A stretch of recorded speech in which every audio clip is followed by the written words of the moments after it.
अस्सलामुअलैकुम dear students, nest NET 4 बहुत जल्द कंडक्ट होने जा रहा है। आप लोगों को पता है कि आप लोगों की जो सब्जेक्ट वेटेज है नेस्ट के अंदर ये बहुत मैटर करती है। आपके एक सब्जेक्ट के अंदर जिसमें सब्जेक्ट वेटेज सबसे ज़्यादा है, अगर आप लोग उसमें मैक्सिमम मार्क्स सिक्योर करें तो उस एक सब्जेक्ट की वजह से आपका रिजल्ट बूस्ट अप होता है, और अगर रिजल्ट बूस्ट अप हो गया तो ऑटोमेटिकली आपका मेरिट बूस्ट अप होगा, आपके मार्क्स बूस्ट अप होंगे, आपके मैक्सिमम चांसेस होंगे फर्स्ट मेरिट लिस्ट के अंदर सिलेक्शन के। डियर स्टूडेंट्स, अगर आप लोग यहाँ पे देखें तो एनईटी इंजीनियरिंग जो है इसके अंदर आप लोग अप्लाई कर सकते हैं। आपने अगर प्री इंजीनियरिंग में अप्लाई करने आप लोग अगर प्री इंजीनियरिंग बैकग्राउंड से बिलोंग करते हो, आईसीएस से करते हो, प्री मेडिकल से करते हो, आप इस कैटेगरी में अप्लाई कर सकते हो।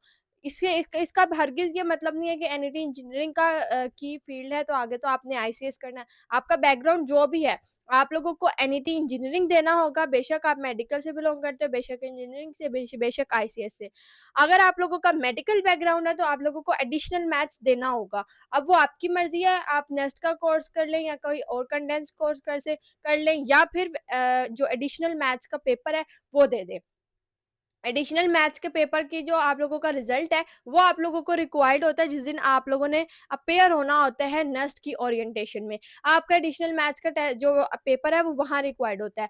टेस्ट के अंदर आप लोगों को या अप्लाई करते वक्त आप लोगों को एडिशनल मैथ्स का पेपर का रिजल्ट नहीं चाहिए होता, लेकिन देना लाजमी है। अगर आप लोग नहीं देंगे तो फिर आपका एडमिशन नहीं होगा।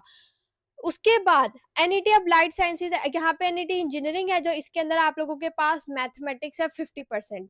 50% मैथमेटिक्स का मतलब है कि टोटल 200 मार्क्स का आपका एनईटी का एग्जाम है, तो उसमें से 100 मार्क्स आपके मैथ्स के होंगे, बाकी 60 आप लोगों के फिजिक्स के होंगे और 40 इंग्लिश के होते हैं।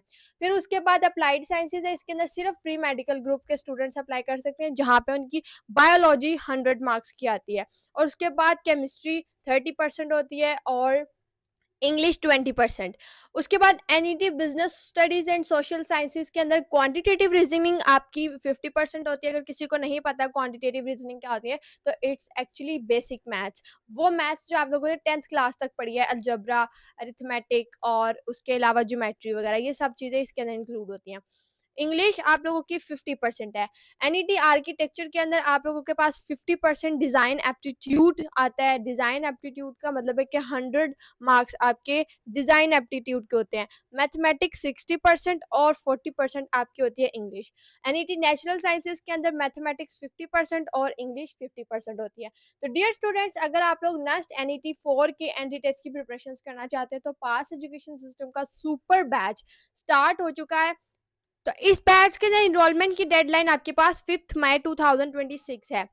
डियर स्टूडेंट्स, आप लोगों को हमारे इस अल्टीमेट प्रेप सेशन के अंदर ना सिर्फ आप लोगों को एंट्री टेस्ट की प्रिपरेशंस करवाई जाएंगी, बल्कि आप लोगों को बोर्ड एग्जाम्स की प्रिपरेशंस भी करवाई जाएंगी।